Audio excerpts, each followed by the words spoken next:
Well, welcome everybody. My name is Melissa Rosenberg. I'm the Executive Director of the Autism Society of Maryland, and I'm glad to see all of you here this evening. This is the second in a series of 4 presentations on self-love for self-advocates. I'm excited for you to hear from our panelists tonight. We have a lot of events that we offer throughout the year, and I'm going to put a link to our calendar in the chat. We have our adult social group that meets twice a month. You can sign up from the links. You can sign up for our newsletter. We have 2 pool parties coming up this summer, which we hope you will join us for. And now I'd like to invite, we have Kristen Letnick, who is our resource coordinator for Montgomery County, and Stephen Isaacson, who are going to be leading tonight's discussion. So I'll turn it over to them to talk about the program and introduce our panelists. Great, thank you, Melissa. Hi, everybody. It's nice to have everybody here. We have a good number of folks today. Been looking forward to this second session of the Self-Love for Self-Advocates series. I think it's a nice progression from topic 1 that we did a few months ago. That was on the introduction to loneliness and isolation in autistic people. That recording is available online, and this one tonight will also be available online too. So let's talk a little bit about the series, Self-Love for Self-Advocates, Strategies to Make Online Friends Safely. That's the one that we're talking about tonight. And the reason that we started with loneliness and isolation last time was because we find that a lot of people all over the world, just in general, are pretty lonely and sometimes can be isolated. And we talked about some specific reasons for why people in the autistic community can feel this as well. And so sometimes when we're looking to do something about that and make some friends, some people who are autistic tend to look online first to find those friends. And we'll get into some of the reasons why tonight.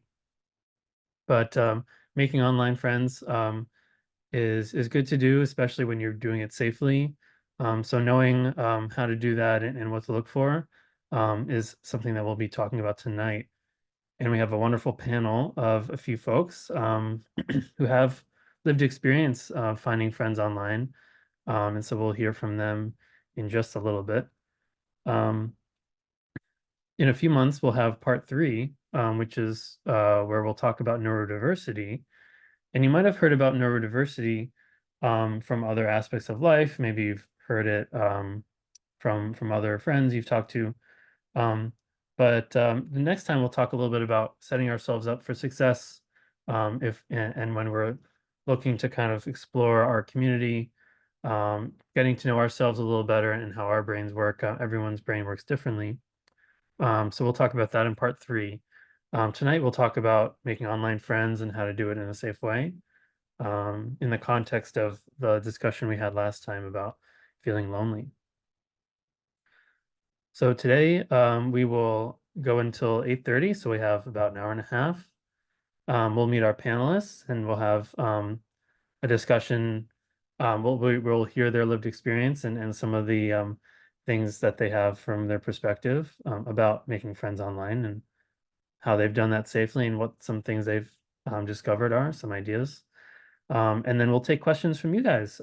This is a way for us to really share ideas and hear folks' lived experience from over time. So we really want to make sure that we're hearing each other and having a good experience. And then we'll have just a brief wrap up, and we'll talk about the next session. So, Kristen, here you go. This is yours. Yeah, so I'm going to share a little bit of education kind of from the research online. Some of this will make a lot of sense. Some of it might be new information. Basically, I'm going to talk about why autistic people are drawn towards making friends in general online, as well as why online safety can be kind of concern for autistics. And just going to be kind of a brief overview, and we'll have some resources for you after as well if you miss anything. So to start off, why are autistic people drawn to making friends online? And also kind of why is the online world helpful for us? So one thing about it is what you see there, the lack of NT social norms or the lack of neurotypical social norms. Basically online, we don't have to worry about making eye contact, like so many people request of us offline, right? And also the thing is social cues end up being very difficult for everyone online, not just us. So it's like no longer just a problem for autistic adults. It's kind of a problem for everyone. And in that way, that kind of unites us.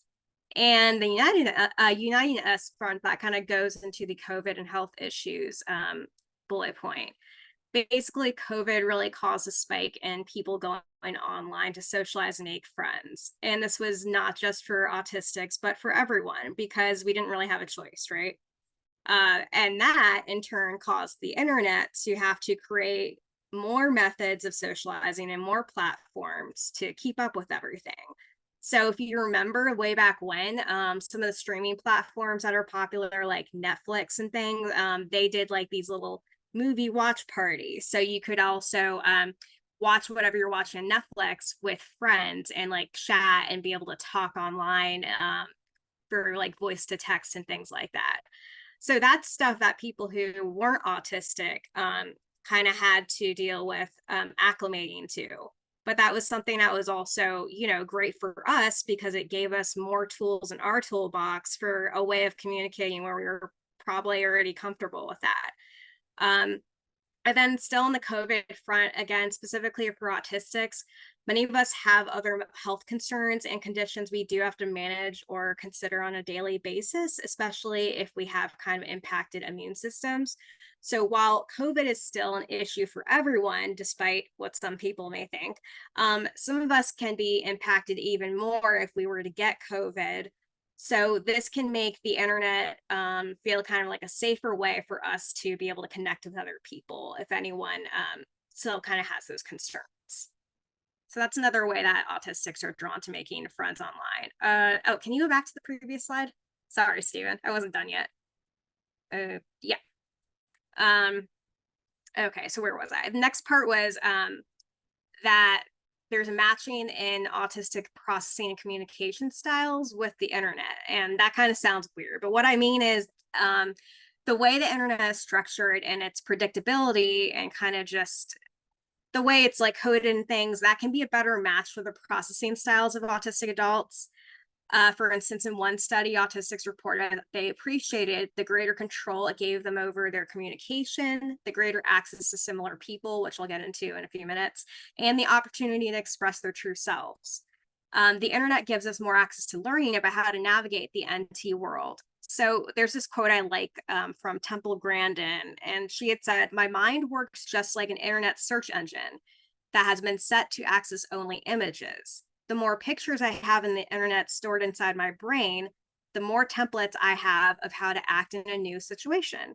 So I thought that was really neat because, you know, give us a way to research more ways to figure out how to fit in a world that isn't exactly made for us.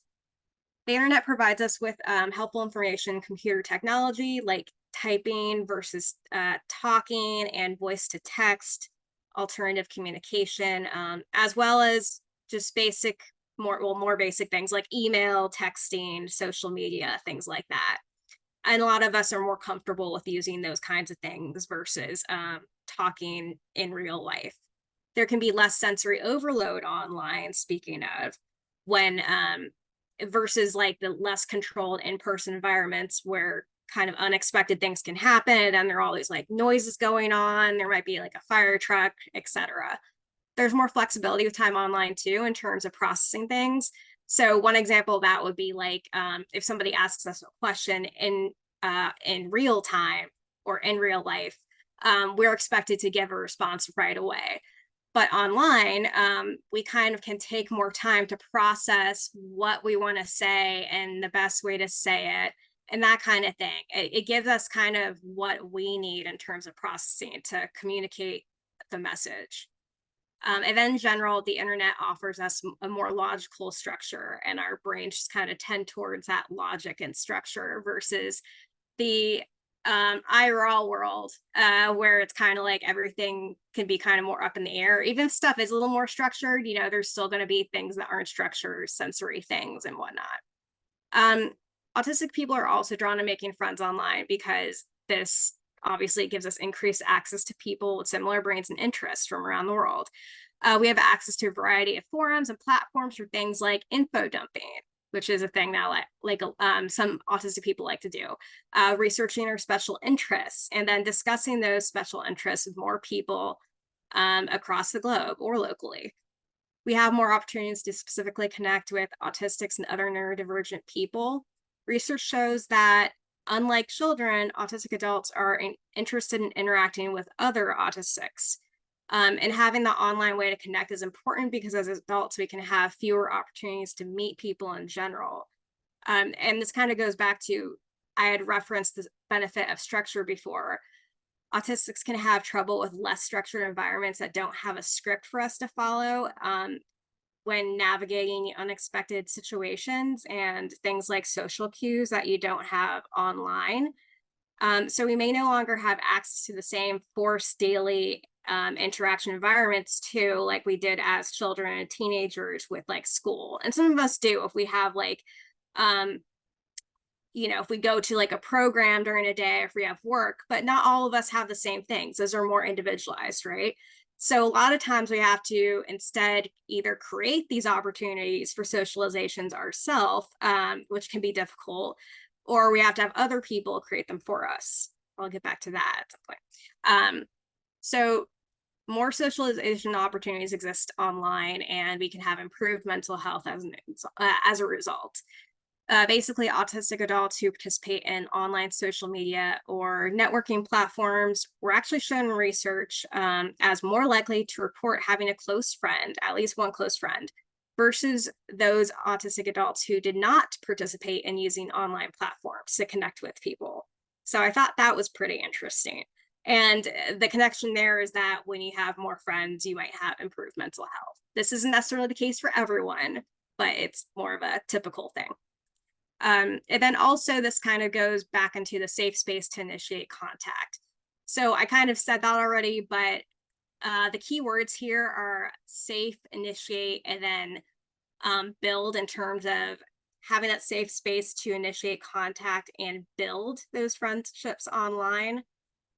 So while I will soon get to why the internet isn't always safe, it's more physically safe, obviously, because you're not interacting with people in an unknown environment like you are in real life.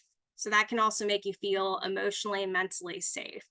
We're also connecting with people from our own comfortable home environment or environment we're comfortable in, like a library or whatever is our kind of comfort zone. And it's going to be a more controlled environment. When we feel more comfortable and in control, we aren't struggling with things like excessive sensory overload. So we might be more open to initiating contact with new people. And logically, that very first contact is the first step towards building friendships because you know, that's how you kind of get anywhere, right? You have to make a first step. And if we want to eventually meet these people offline, the internet offers safe and structured ways to initiate those connections and work at our own pace towards working towards building up and meeting these people offline. Okay, and then next slide, and my last one. Okay, so then this kind of goes into why is online safety a concern for autistic people? And I think this is actually one of the questions we got in the Q&A too, which is funny because that was after I already put this together.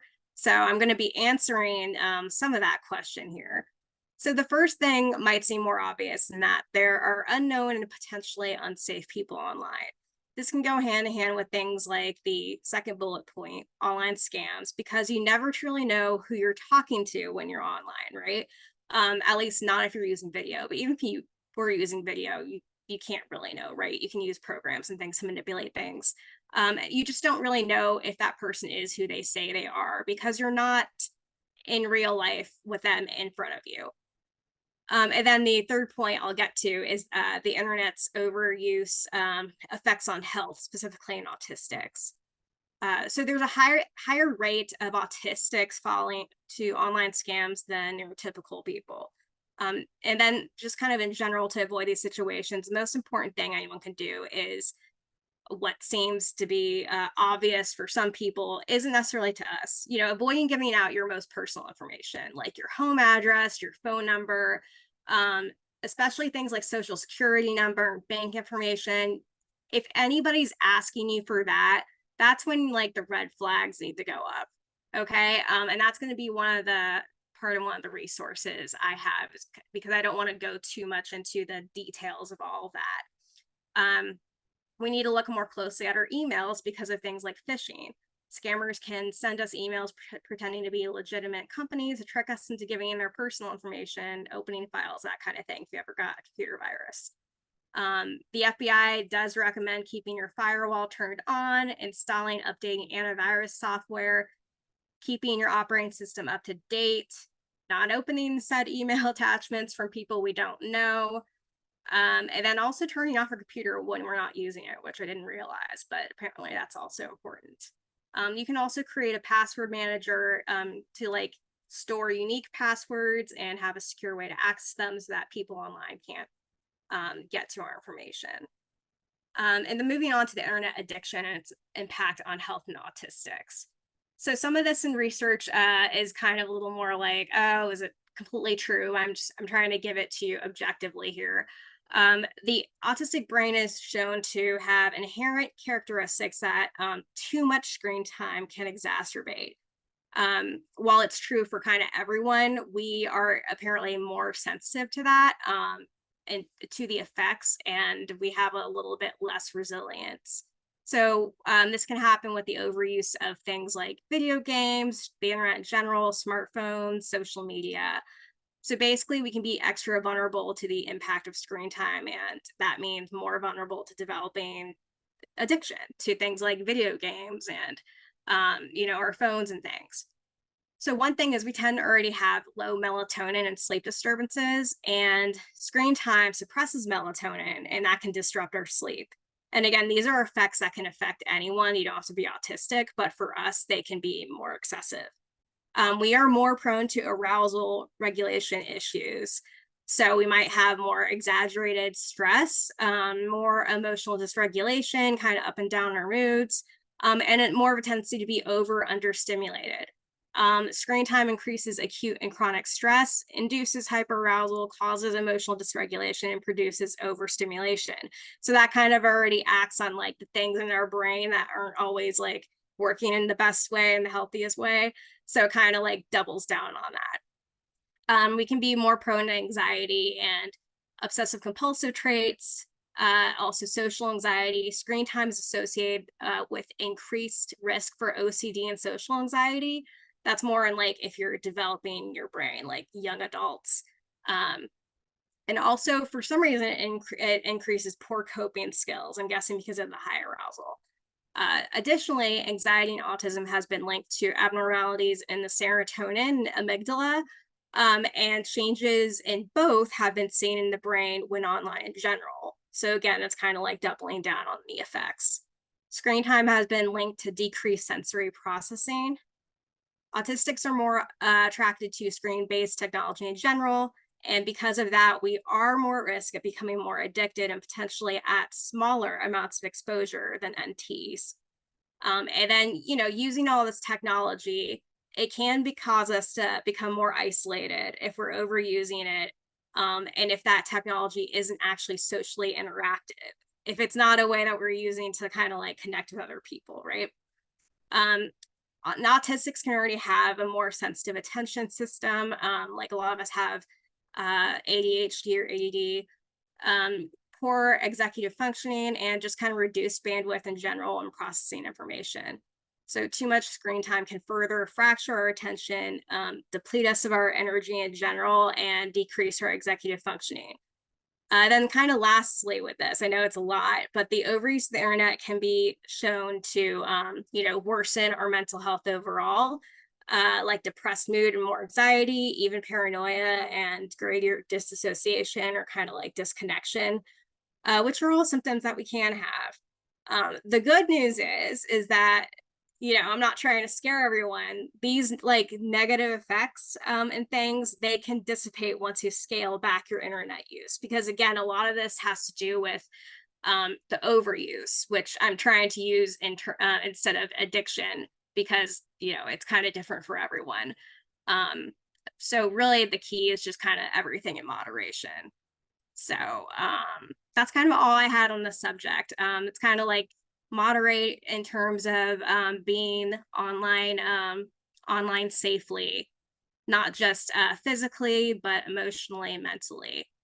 But, you know, obviously being online can have many um, positive attributes for us. And our panelists will kind of go into the why of all of that. Yeah, thank you so much, Kristen, for that comprehensive overview. Really good background for what we'll be talking about today with our panel. So now I want to introduce our esteemed panel. We have three wonderful folks here with great lived experience to share with us. We have Sue Abramowski, Avi Krishan, and Jacob Weissman. And so if you guys can turn on your cameras. We've talked with each of them just before the webinar, and they have a lot of experience to share and some lessons that I think our audience might find useful. And so we'll just have a brief introduction for each person of about 2 minutes or so. And so I think maybe we said Avi would go first. So Avi, if you want to introduce yourself, talk a little bit about how you got into making friends online and what's your experience. All right. Hey guys, my name is Avi. I work at DC Peers as a lead facilitator and lead IT guy. I'm also a college student at Johns Hopkins. And I started making online friends, guess like probably since I was like I've been online since I was a kid. So I've been making online friends here and there throughout my life. But I think I've started making more lasting connections when I was about, I think, around 16. And yeah, I guess I've been like making online friends. I've been mostly on Discord, because I'm on Discord a lot. I use Discord servers. I go to various communities for hobbies I'm into. I meet cool people there. And that's I'll talk more about that. I'll talk more about that during my during the questions. But yeah, that is my intro. Great, thank you, Avi. Um, Jacob? yep, I think that takes me to me. Hi, my name is Jacob Wiseman. I'm also a lead facilitator at DC Peers, and I'm also our adult community hub facilitator, coordinator, and just our communications person for the adult community hub. I lead a lot of the adult groups there, including a board game night that we do and a few other things as well. I've made friends both in person and online throughout the majority of my life.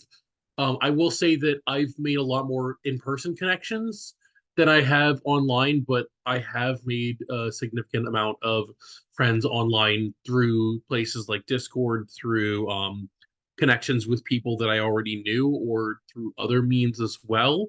Um, whether it was like support groups or various other places as well. And yeah, I think that is good for me, and I'm happy to provide more insights as we keep going. Sue, do you want to take it from there? If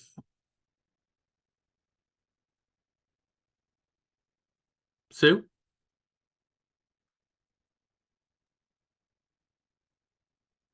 Yeah, she might have stepped Oh, away. Sue, you're Sorry, there, here you're I muted. am. Yep, I was there you go. trying to unmute myself and I got stuck there a little. So anyway, I'm Sue. I work as a residential counselor in a group home for people with mental health diagnoses, and I also hold 2 relief positions in residential for people with developmental disabilities. So I've been working in the field since 2004 right now. So yeah, 20 years. It's really flown by, but I've met a lot of really awesome people in that time. And I've been making friends online. Let's see, I started on Facebook when it became a thing in like 2005, 2006. And at first I only added people I knew, but then like once I started to stumble upon the possibility of being autistic, I started to seek out different like Facebook groups and whatnot. And then I started meeting people in them and realized like I'm meeting people all over the world. And I just thought like the idea of networking was really cool. So I, over the years, have met like thousands of people. And then in some of the groups, it just so happened that some of the people, some of the members happen to live practically in my backyard. So some of them have since become some of my best friends. So yeah, it's been really cool. That's awesome. Thank you guys for introducing yourselves. I just wanted to take a quick question, since I have the host privileges. I mentioned Discord a couple times, and I think I have the Discord app. I'm in a few Discords, but I don't know how I got it. Can anyone explain to our audience, and to me, what is Discord? How do you get on the Discord server? What is that? From my understanding and for what I've used Discord for, it's a way that you can host either social groups or host gaming groups. I think it originally started out for like online gaming of various ways, like people like getting together to play video games together or to do like online role-playing games. But you can use it for discussion groups of various topics. But in my mind, it goes hand in hand with games of various sorts. Avi, did you want to add anything to that? You can also get invites to various servers that talk about different things. Like there's a way that you can send someone a link if you want to invite someone to join a server, was the one thing I wanted to add. But Avi, what were you going to say? Oh yeah, with the way with how Discord works, it definitely started off as being very video game like centric, but like nowadays like a Discord it can be it's kind of like Reddit in terms of like Reddit there's like a community for everything. In Discord there's pretty much a server for like any hobby you can think of, so you can just like there are some Discord like websites you can use to search for Discord servers. Discord also has a built-in search feature for searching for some of the bigger groups for like bigger types of hobbies or interests or communities. But yeah, Discord, if there's a hobby or something you're into, like a game, movie, hiking, activity you like to do, there's probably a Discord server for it.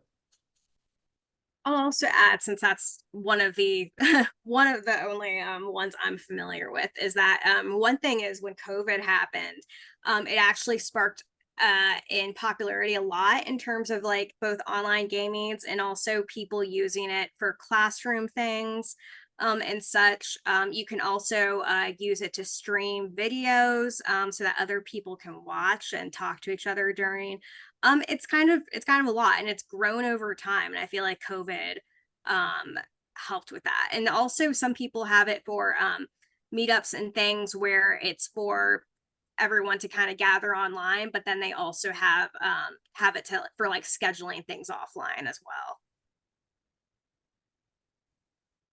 Awesome. Yeah, thank you guys.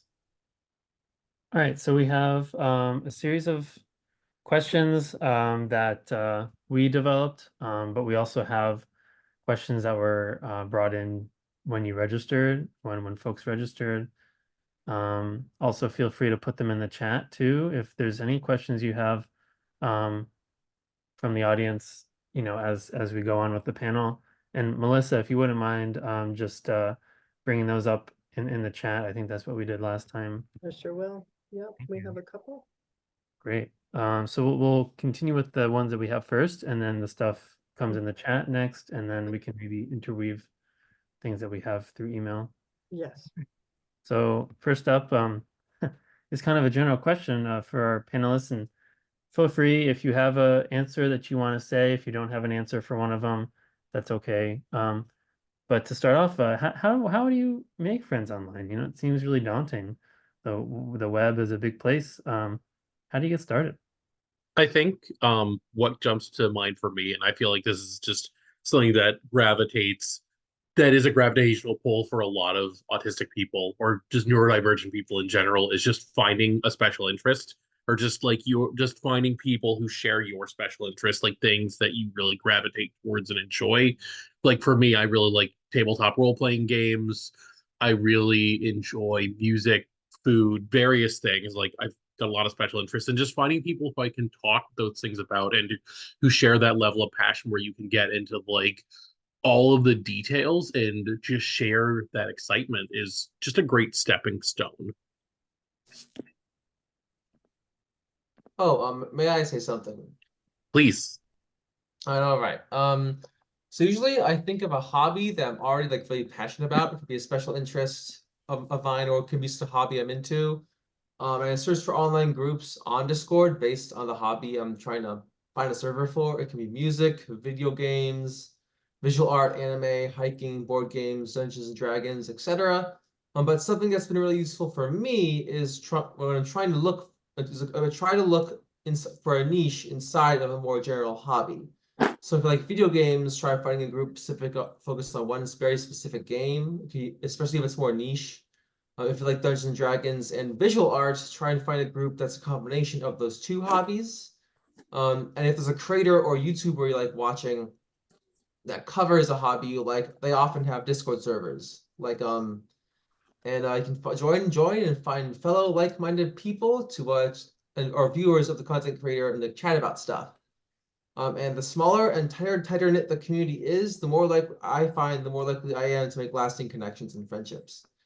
And especially if there's also group voice chats, group video chats, or online events, like there's like gaming sessions that happen on semi-regular intervals. It's also really helpful.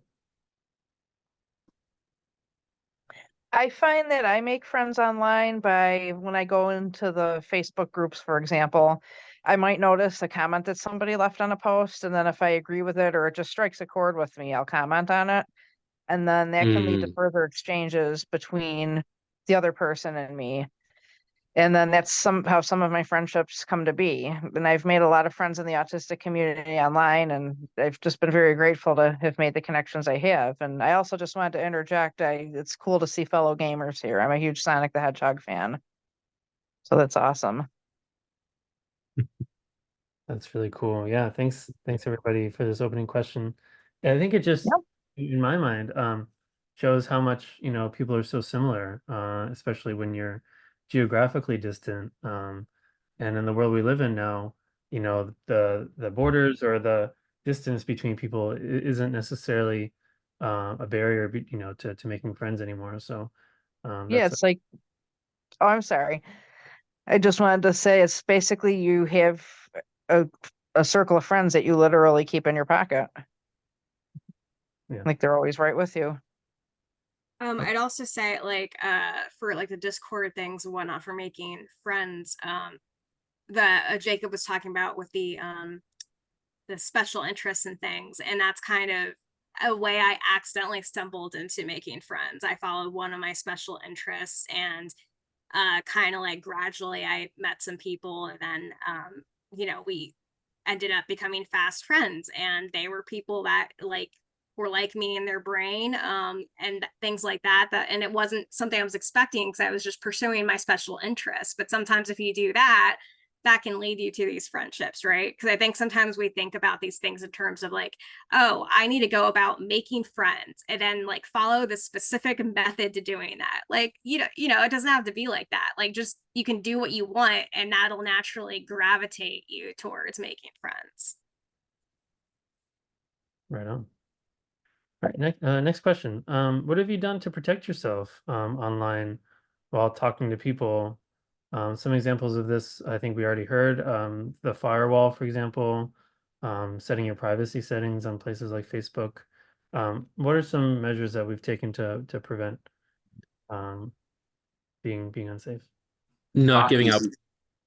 I was going to say I was just going to quickly say not giving out personal information before you really know someone and until you get to meet somebody in person.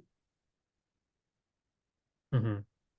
Oh, also to go off of what Jacob said, not just that, but also like to look out for a couple red flags. Like when you're talking to someone online and you're trying to get to know them better, and like if you want to video chat or voice chat with them, but they refuse, or if you do voice chat or video chat, they have especially video chat, they have like a blurry picture, or like their face is covered with their hair or something, and they don't want to show you your face.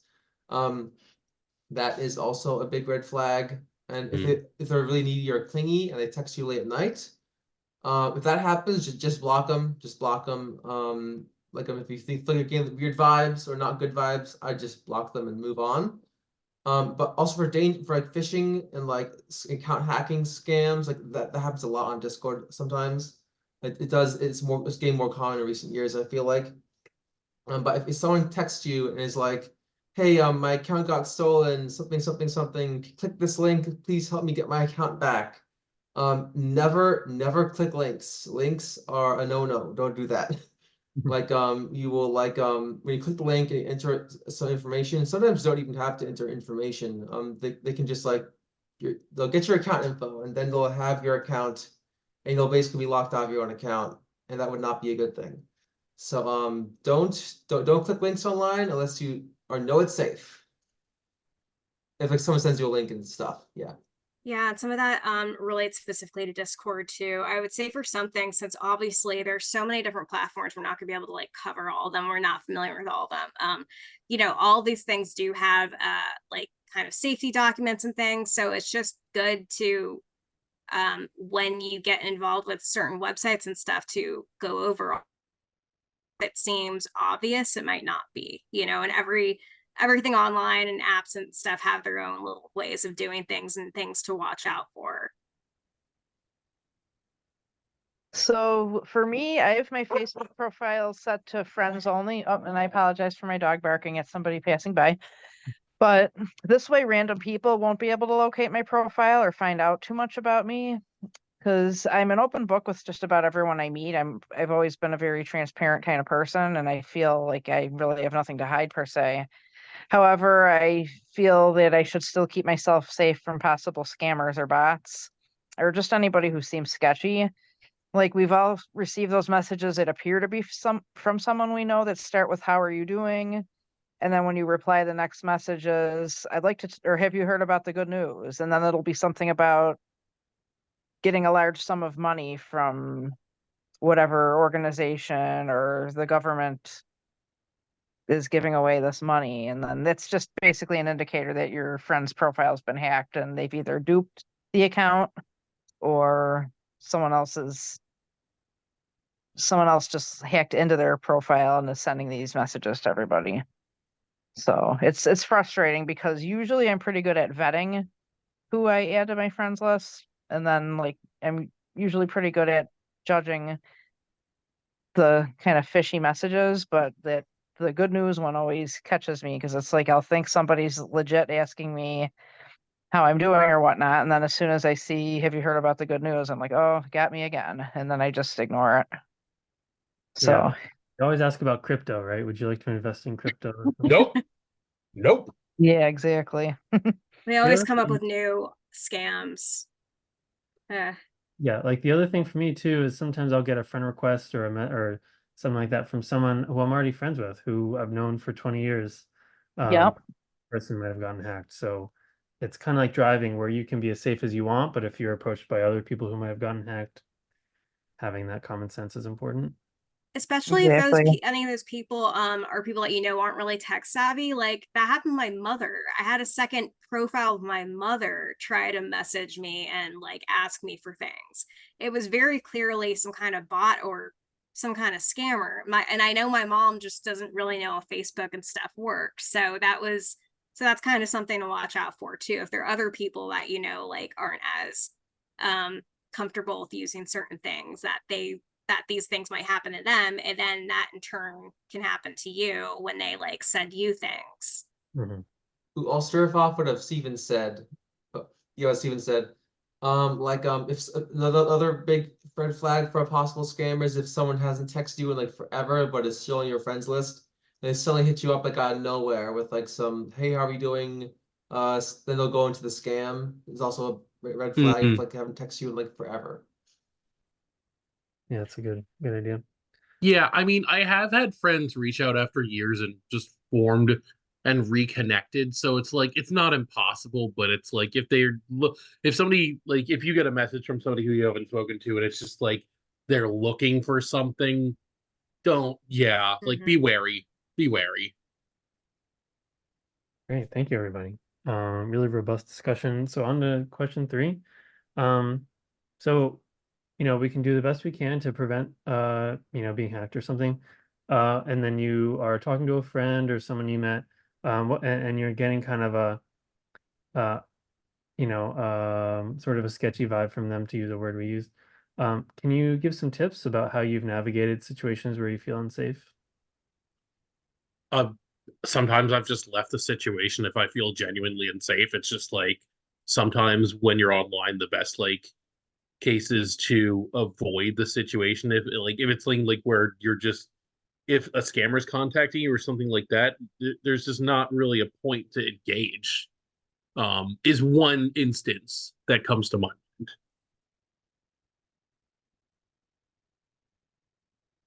Sue or Avi? Oh yeah. I guess like the main thing is just like possible scammer, possibly sketchy person, just person that's not great. I would just block them. I just block them. Read the vibes, block them if they think they're sketchy. Or if like harassing you, obviously block them. And once I guess people mentioned previously, don't give out contact information. Like only give out your contact information if you've been talking to them for a long time, over voice, video, you had to get a good read on them.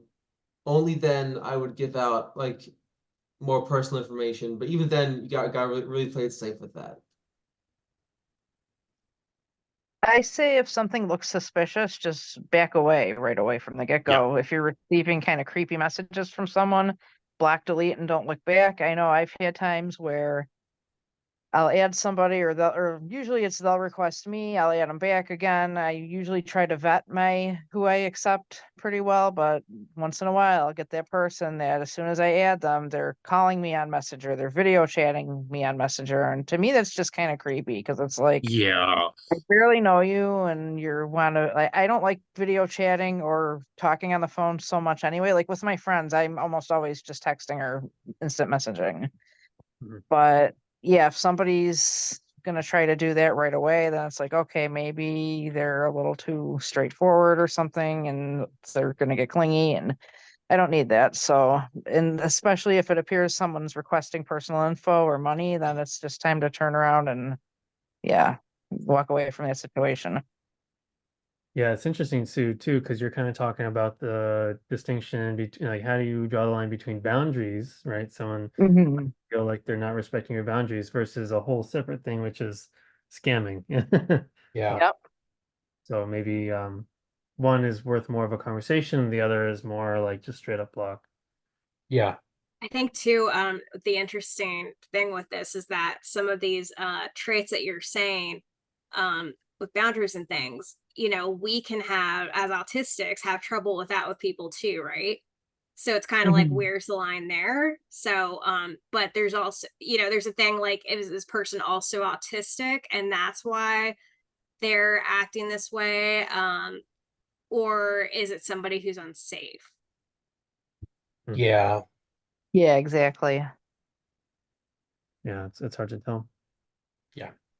Yeah, so I guess also like asking someone you trust who might have a better sense of like social cues than we do in a particular situation, we're just not sure. Like that's always a safe bet too. Yeah. Mhm. How do you find out? How do you find out whether they have those social cues?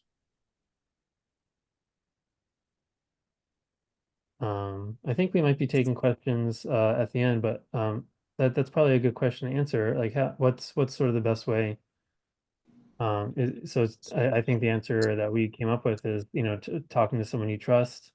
Yeah, I always get a second opinion on some of this because my social cues, I miss a lot of them, especially when we're online. So, yeah, I think the general consensus is asking someone who you trust for a second opinion.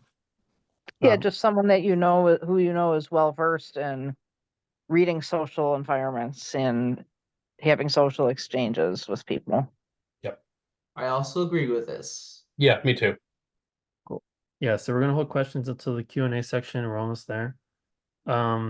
So we talked a little bit about overuse of computers, social media, online platforms. I know I can get pretty attached to my phone. It's something I'm thinking about. Is there an experience for our panelists where you've figured out like, oh, I've had like several hours go by. Like I've been on a game online and I just lost track of time. Generally, that's like a good sense that maybe we should take a step back and unplug for a bit. Have we ever experienced that, and what have you done about it? I Oh yeah. personally, Oh, oh, you go go first. ahead. You go first. Okay. I personally haven't. I feel that I have a good balance between like work screen time and life in general. I mean, I'm a workaholic. I work 3 jobs, so I work more than I do anything else. So I'm just, yeah, it keeps me going. But then screen time, I mean, I'm a millennial. I am on my phone a lot of the time. I'm a gamer and I don't have as much time to game as I would like, but if I had more time, I would definitely be on it more. But yeah, I mean, I use my phone as like an extension of me just being a millennial, and it's just natural for us. And then life in general, socializing with friends, family, I feel like I've got a pretty good balance between it all. So I never felt that I was becoming too like addicted or attached to my phone. But so yeah, for me it's pretty much there's a balance there. Oh yeah. So for me, like sometimes it depends on the server, the environment the server is in, or if it's like the people who are on the server.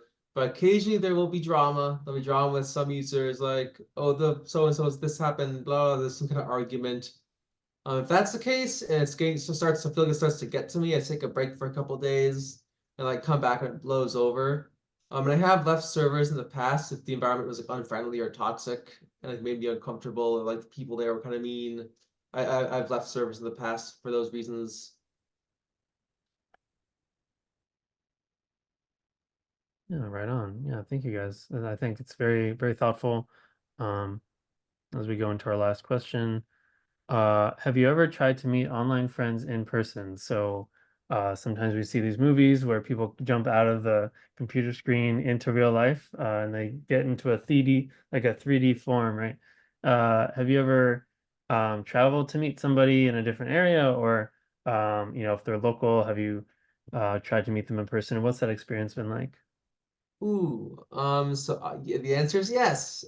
In fact, I'm meeting a group of friends in a couple weeks. A group of friends I've known for 3 years. We've been gaming and talking, having a good time. We're gonna meet in a couple weeks, and it's gonna be a good time. I'm hyped for that. In terms of like people I've actually met like already that aren't coming up soon, I've met a couple people one-on-one. And like sometimes it's been awkward, like depending on some of the encounters. Some of the encounters have been a bit awkward, but some of them have been really cool. Like one time, I met someone at Montgomery Mall. Not sure if anyone knows where that is because this is in Maryland. Like we met at a mall and we walked around, ate food, and smelled candles. That was a good time. I've actually, this isn't really about making friends, but it's sort of adjacent. I've done a decent amount of online dating, I think is like the most frequency of like the way that I've met people online and in person. And I've had mixed success with that. I'm currently dating someone who I didn't meet online, but like been it's been an adventure to say the least. And I don't regret having those experiences as ways of informing my decisions with just relationships in regards to just friendships or just various types of relationships with other people online and just having that experience under my belt, if that makes sense. I've learned that just again in my groups and everything that just how small the world really is. Like I said, I've like one of my closest friends, we met in a online and a Facebook autism group that had probably like 10,000 members. And it just turned out that he lived like 15, 20 minutes from me. So when we started hanging out, I hung out with him. He lives with his parents, as do I. I live with my mom. But we started hanging out at his house and playing video games and stuff. And now, like I said, this was probably like 7 years ago, and now he's one of my closest friends. So, and I've made other friends who lived right in the Buffalo area too. And yeah, we just clicked right away, and yeah, it's really awesome. And it opens up like, yeah, yeah, I'm looking at what I wrote and just, yeah, I think I said everything there was to say on that, but yeah, it's really Yeah. cool the way it works. Yeah. Yeah, thanks so much. I think I got a couple interesting points from those responses. So what Avi said about meeting folks at the mall, what I hear from that is that's a public place. So if you're meeting somebody who you've never actually met before, meeting them in a public place with lots of people around is a really good idea. Yes. Besides the fact that the mall is just fun, it's loads of fun and there's a lot to do. There's, people around, and it's just a good idea to meet people in public for the first time. I think also Jacob brought an interesting idea too. We weren't going to talk about it too much today, but online dating. Back last year, we had a webinar about dating and relationships for autistics, and we talked a little bit about online dating. But yeah, so just I think a lot of the same rules apply, whether you're looking to meet friends or meet a significant other or a partner. Just having some of those common sense safety precautions, but also some of those things that we talked about today. And the recording will be available online, as we said earlier. So if you want to go back and get some of those tips and think about them a little bit, and apply them to a partner context instead, I think a lot of them still apply. Yeah, and that's on our website. It'll be on the same website where you find this webinar. On the autism what am I trying to say? Autism Society of Maryland website. Sorry, we have our webinars section there, so you can find that too if you want to watch Stephen's very great engaging discussion that he had done back in October on the dating aspect. But yeah, a lot of it's kind of the same as like making sure to do this in a safe manner, really thinking it through. I'd also say you can also bring someone who's safe with you if you're not sure. Just really making sure you're trying to be safe, since again, you never really know who's on the other end of the screen. Even if you think you do, you might not. And yeah, what I've usually done in the past is again, like picked a public place, like somewhere like a Starbucks is usually pretty good. And somewhere that has like staff there too, in case anything happens.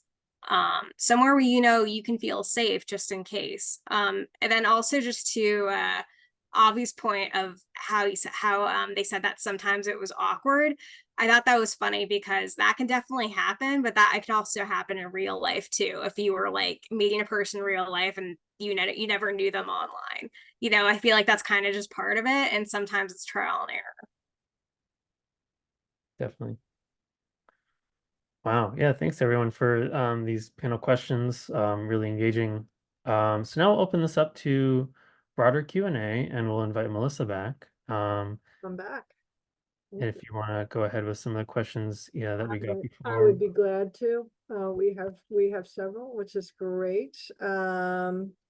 So Zahira has a couple questions. I'm going to try to kind of synthesize, put them all together. It has more to do about self-love and more broadly than just the use of the internet making friends, but I think it's all related. So she's asking if it's possible for us to become examples for people both autistic and non-autistic on how to love yourself, and will that make you and will that self-love make you happier and keep you healthy? I guess so. That self-esteem, and I think that relates to having those friendships. I don't know if you guys want to kind of tackle that. Yeah. Yeah, I would say go ahead. Yeah. Okay. I would say that like just having social connections definitely helps, because when you are not always in the best mental spaces, having people that you can talk with and like have as supports definitely helps. And I don't think that anything is nothing in life is really immediate except for like a couple things that I can think of, but like building up your self-confidence, especially when you're dealing with a lot of the things that autistic people have, can take time and can take effort and can take work, but like it's definitely something that can be built towards in my experience. And I'm very, very thankful for the people in my life that I've built strong connections with. And I definitely think that we can be examples like Avi, Sue, and myself, as well as Kristen and Steven, are all here acting as examples. So I think it's definitely possible for anyone. It's just about like taking the steps necessary and working towards that goal. That's great. Anybody else want to tackle that one? Sue? I think that it definitely can kind of stave off illnesses, because if you practice self-care, then it's good for your health, both mental and physical, as well as spiritual, emotional. Mhm. If you're taking care of yourself, then it builds up your immunity, and you're more likely to not be susceptible to illnesses. No, I think that's very true. That's very true. I'd also say, I think we covered some of that in our first session. Is it online yet? Have we uploaded it? The one from I believe April? it is, and I will find Okay. the link and put it in here. Yeah. Okay, great. Yeah. And if not, we're is. gonna get that uploaded eventually. And like this whole series, the one we're doing, it's all about self-love. So this will all kind of connect. So some of these questions too, you might get answers to as well, kind of like later on, since we still have the 2 other sessions too. Absolutely. Yeah. Absolutely. We have another question. What do you do if your online friends did something disrespectful to you online and in person? If nobody minds, I have thoughts on this, and I welcome other people to jump in first. I don't want to be the person answering initially for every question, but if there's somebody who you know and do consider a friend and disrespect you, talk to them about it. Call them out on it in like a way where you feel comfortable confronting them, but you're not putting yourself at harm's risk. But like don't take it lying down. Don't let them just disrespect you, because you're worth more than that to yourself and just to everyone. It's they you have they have no right to treat you as anything less than a friend or a human being. And if they're not, then make them feel that, let them know. And if they don't care or are going to continue to disrespect you, then they're not, I would say that that's not really someone who's worth having in your life if they're not going to take the time to treat you as a friend. Yeah, I think we sometimes we fall into talking, especially some autistic adults, we fall into talking to who will talk to us and giving their time, when especially some people, if we're kind of like desperate for friends. I don't mean that in like a negative way, but just like, it's hard to find people that want to always spend time with us and like similar interests and all that.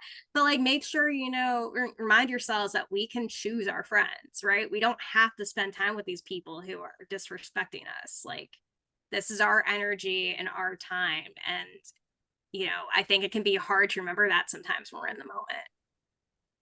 Yeah, absolutely. Like one situation I was in several years ago, this was an in-person so-called friend, but basically they ended up taking advantage of my willingness to help. And it's when things like that happen, and when it's time to cut that person out of your life. It's just you're bending over backwards at your own expense, and they're just taking. You give an inch, they'll take a mile. It's a toxic situation. It's not a friendship. You have choices, you have power, yeah, that gets back to the self-love. Choosing things that are healthy for you, making those good choices. Anybody else from the panel wanna? Be good. Another question. How do you determine the likelihood of your new friend or friends betraying you? And that gets into a similar question to what we just answered. Feeling, taking that risk. How do you decide to do that, guys? It is hard to spot a wolf in sheep's clothing at times, so you kind of gotta just take it as you go and just kind of feel the situation out. Mhm. Look for red flags. If you see more red flags, or if you see any red flags, really, then it's time to really set your boundaries and stick to them. Mhm. Also, I want to jump off of what Sue said really quickly, which is that if we brought up the concept of red flags, and those can take a lot of different forms, there's a lot of different red flags. If you're not sure what a red flag can look like, talk to someone who you trust, who you think does have a better handle on social indicators and social situations, to and get an idea of like what red flags are. Because for me, like, three of them are not respecting your boundaries, just being just continually be pushing, and like just not showing you respect. Like, those are very general, and like, but Talk to someone like who? I Talk to someone like whom? Hold on, Jules. Who would be a good one? A family member, a friend? yeah, like just someone who you've known for like years, who you inherently trust, if that's um And if you don't have somebody, you know, you might have online friends that can do that, or you might, there's also, I love to research things online if I don't have somebody I can ask. And there's a lot of great information out there, especially with the internet being the way it is. So that's another way you can get the information too, if you don't have somebody off top of your head that you can ask.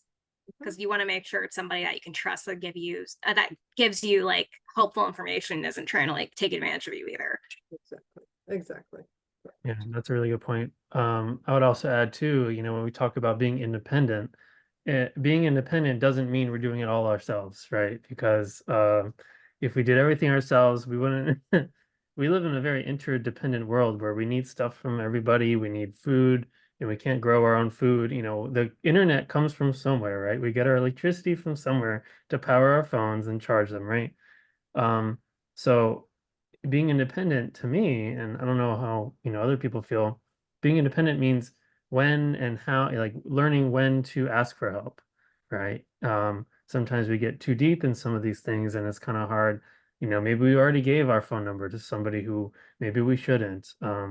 Being independent to me is like at that first step when you're not sure, when you don't know if something's a red flag, having the skill to ask somebody in your life that you trust, is this a good situation or not? I think having that communication with somebody in your life is really part of independence as well. I'd also Absolutely. say, oh, I'm sorry. I just wanted to add Sorry. one thing to the how can you determine the likelihood of your new friends betraying you type of thing, or like new people. I think sometimes autistic people we can overshare, especially when we're really excited about meeting somebody right away. So trying to pull back a little bit when it's somebody who's brand new that we don't know, so that those people don't take advantage of us. Being careful and a little bit on guard at first, like you would be with anyone. Like, even if that person says they're autistic, like, you don't need to share your entire life story that first time you're talking, right? So that can also help in determining who's really there for you and who will betray you and that kind of thing. You can build these things and these connections and what you think these people are going to be like with you over time. Oh, also, Yep. like, sorry, am I cutting someone off right now? No, go ahead. Sorry, there was Okay, just okay. Oh, sorry. yeah, there was just one interjection I wanted to make, talking back about being interdependent. That's really interesting, because one of the residents at the house I work at and I were talking yesterday about how human beings are interdependent creatures, and it's like it's okay to need help. We rely on each other. It's like, as Stephen said, being independent isn't doing things totally ourselves. We use other avenues and we kind of lean on each other for help, so we can do stuff on our own. Thank you, Sue. And Avi, you wanted to add something? Yes. Also, another thing you could do potentially is like if you have a person you're in real life, or like a trusted person who you're asking about red flags, but you still want to have a little extra reassurance. I sometimes cross-reference that with the internet, like kind of do both at the same time. And do like also search red flags to watch out for on dates or friendships, making friends, something like that. And I'll kind of cross-reference that with something I asked to someone in real life about about that kind of questions. That's actually exactly what I do because I tend to trust myself more than other people. So I kind of do both. Yeah, I just gather information everywhere I can. If it's something, we don't know right away. Okay. All right, we've got another question.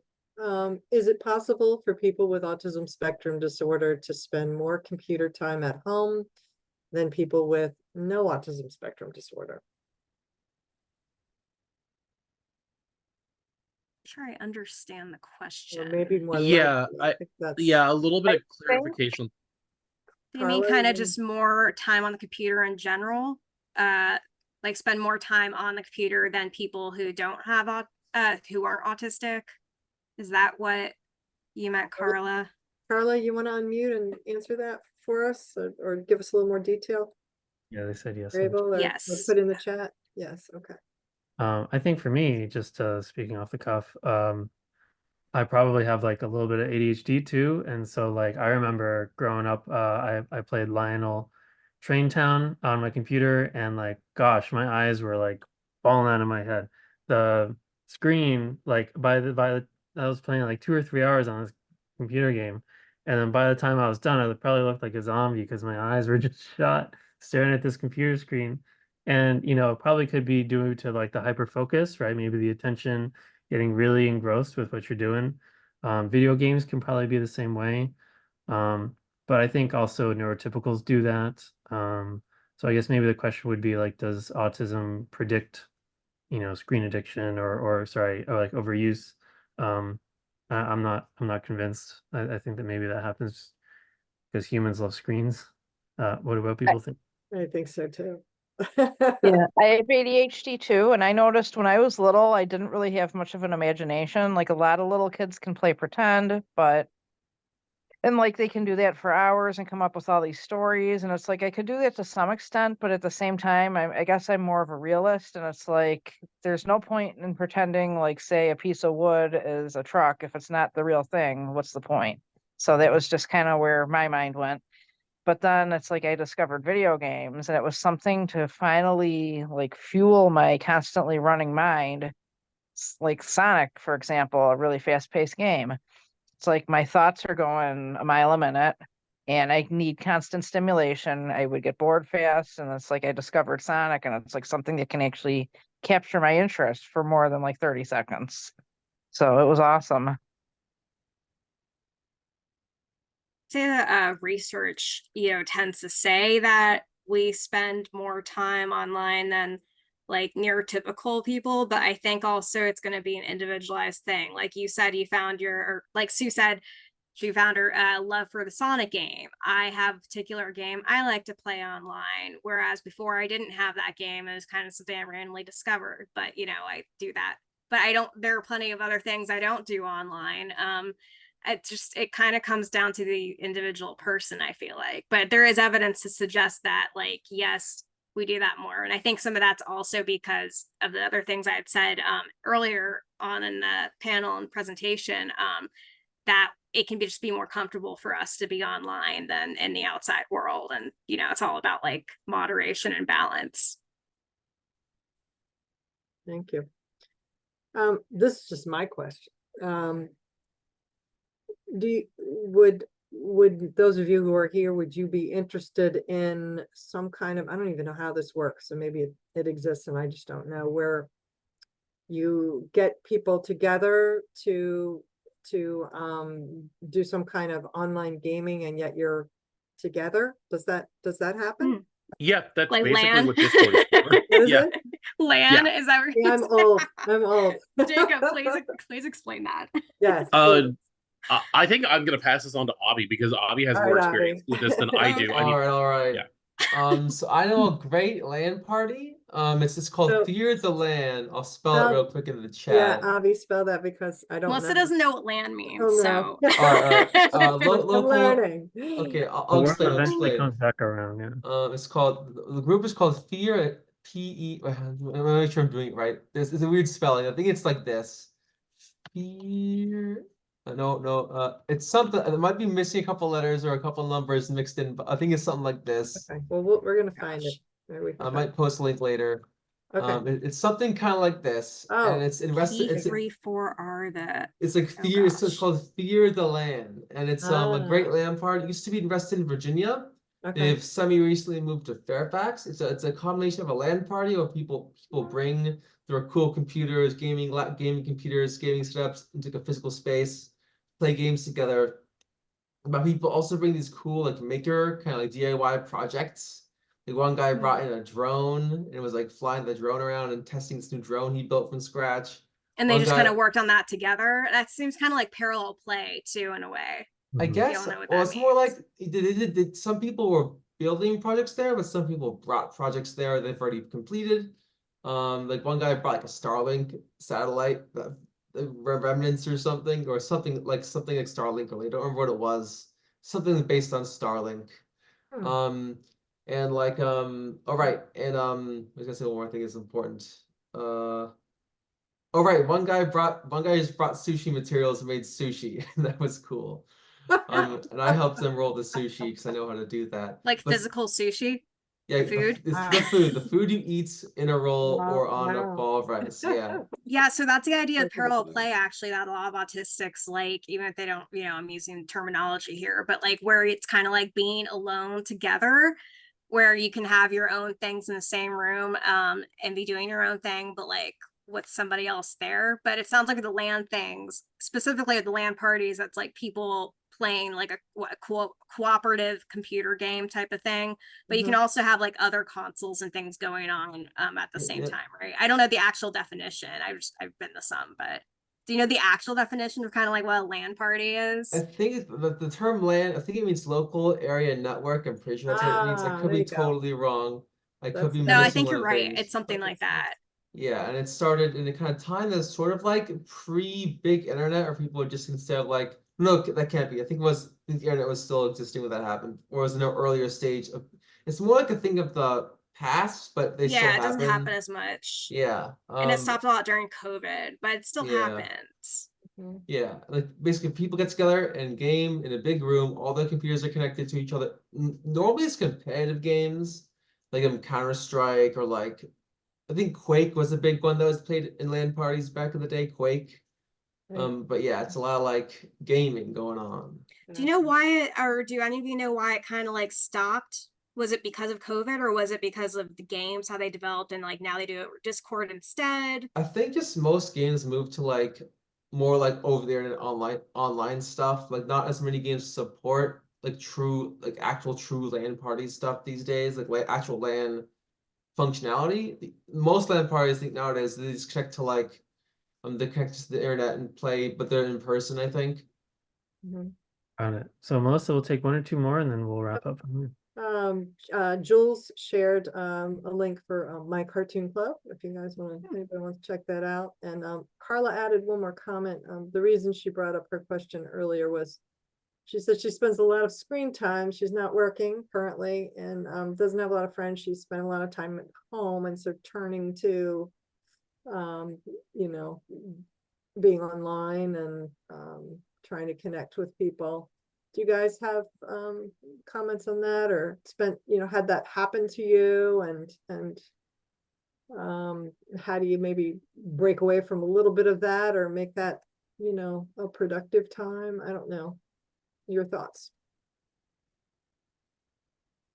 I guess that my thought with that would be that if you are trying to cut down on your screen time, that aside from trying to meet new people, that hobbies and like things that like physical hobbies things that you can do with your hands, or just like other activities like going out for a walk, just doing something else that keeps you occupied and that, like stimulates your brain is a really nice way to do that. Like I like to read, I like to cook. I have been thinking about getting back into knitting for like ages and keep meaning to do that, but you know, that there's other outlets for your time if you don't want to be online. But if you don't think that it's a problem, then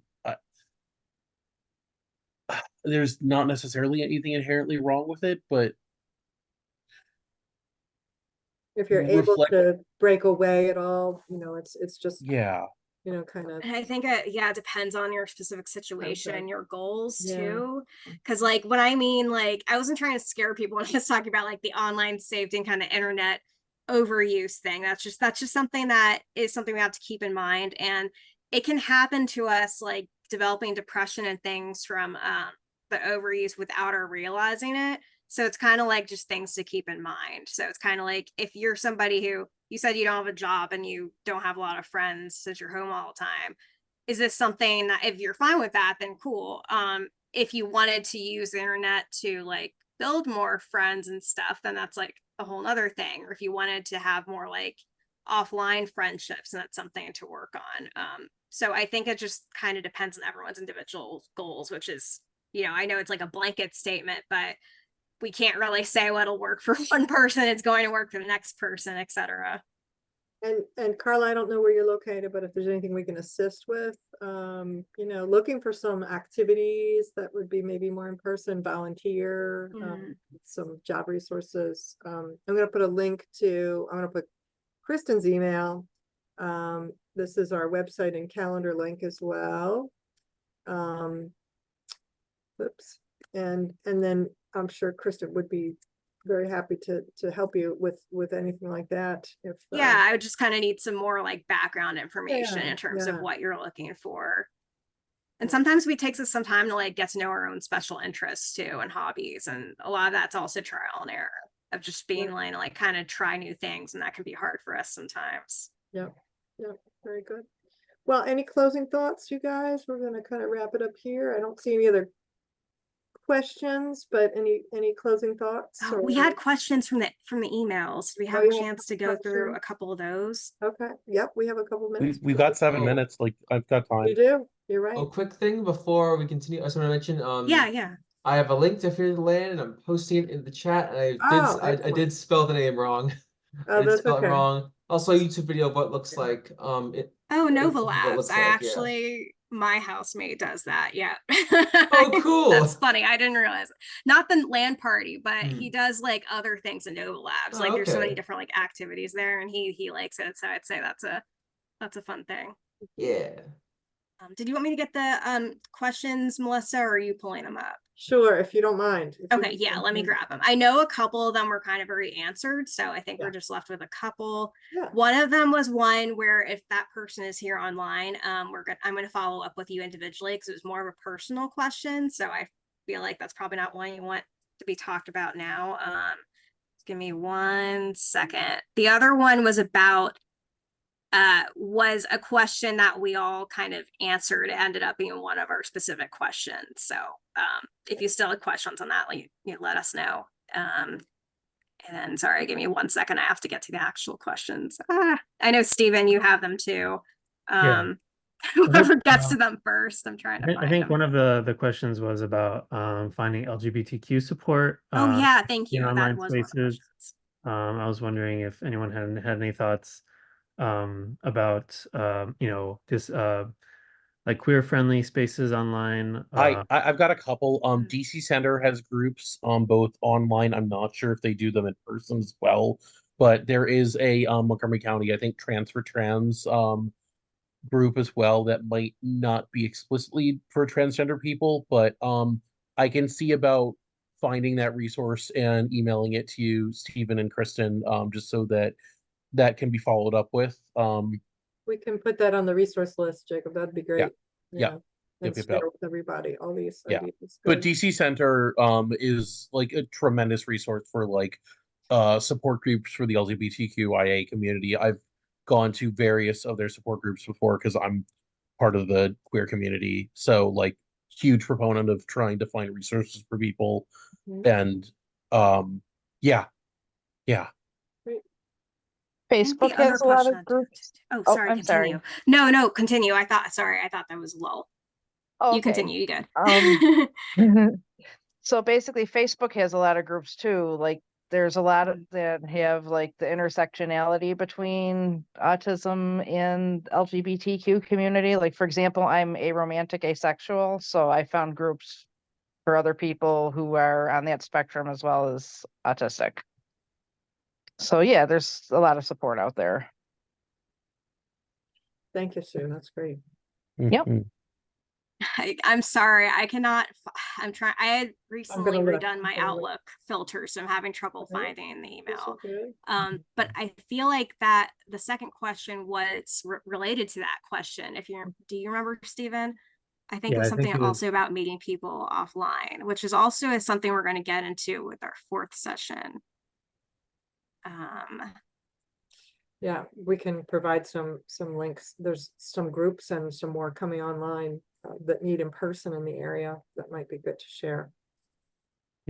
Yeah, and actually I'll say, since one of them was about like kind of meeting people from online to offline and all of that, we do have an event next Thursday with Yeah, Autistic yeah. Society game night. I'll be hosting on the 27th. So I had sent that out, but if you aren't on that email list and get that email, please let me know and I'll be happy to And send it to you. That's June 27th from 6 to 7:30, right? Yes, at the Rockville Memorial Library. So it's pretty accessible from the metro.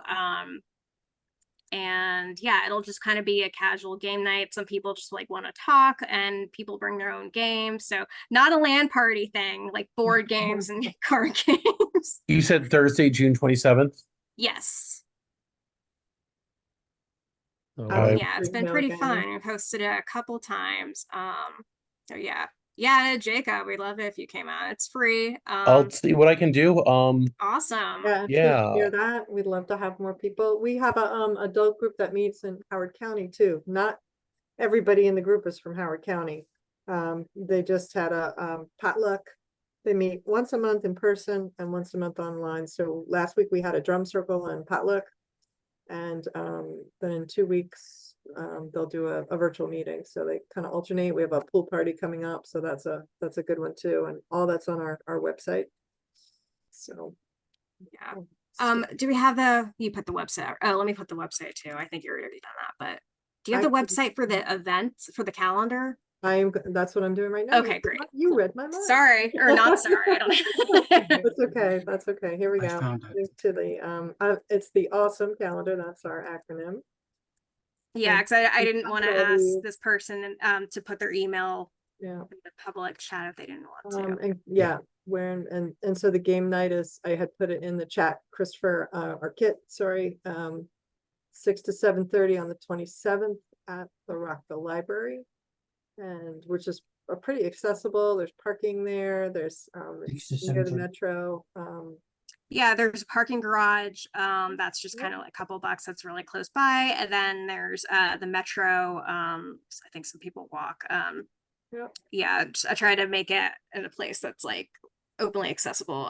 The month after that, I'm gonna be trying to do a kind of social restaurant meetup, and those details will come out too. And again, if you want to kind of stay in the loop with that, it's easiest to email me and I can add you to the list, but you can also just kind of keep checking our awesome calendar. Oh, and then also join our newsletter list. That's probably the best way to kind of get the scoop. And was there anything else? Not that it comes to mind for me, at least. I think we're good. I think we had a terrific discussion, and I want to thank our panelists who joined us tonight for sharing such terrific Thank you for having us. experiences, ideas. Oh, our pleasure. I hope you'll come back. Likewise. Get to see Jacob twice this week. I'd be happy to Right. come back to any of the future panels. Just reach out to me. Yeah, Oh, Jacob, great. we're gonna be like seeing each All other of you every week, guys. huh? Sue, now we're in touch with Sue and Avi and Yeah. And so You're all really great um, to work with. I can't speak for Steven, but I assume he feels the same, right, Steven? does. And so the next session will be announced, part 3, Mhm. probably in the fall, right? Yeah, it'll probably be, I'm guessing, September. So Yep. stay tuned. We have Yeah. vacations and stuff we have to figure out. And that'll be on like neurodiversity and kind of executive functioning. And Stephen talked about at the beginning. And then more the in-person friendship. I don't remember the exact name of that. Stephen, if you do, will be the 4th session. So that's some of the questions we have been getting, but we're kind of like trying to work up to that. Mhm, perfect. Yes. So Perfect. stay tuned for future sessions of the self-love series. Thanks everybody for coming out today. Thank you, really guys. Have a robust great discussion. evening. Thank Thank you you, guys. See you all everyone. next Have a time. good We'll one. be at an event soon. See ya. Good night. Bye, everybody. Good night.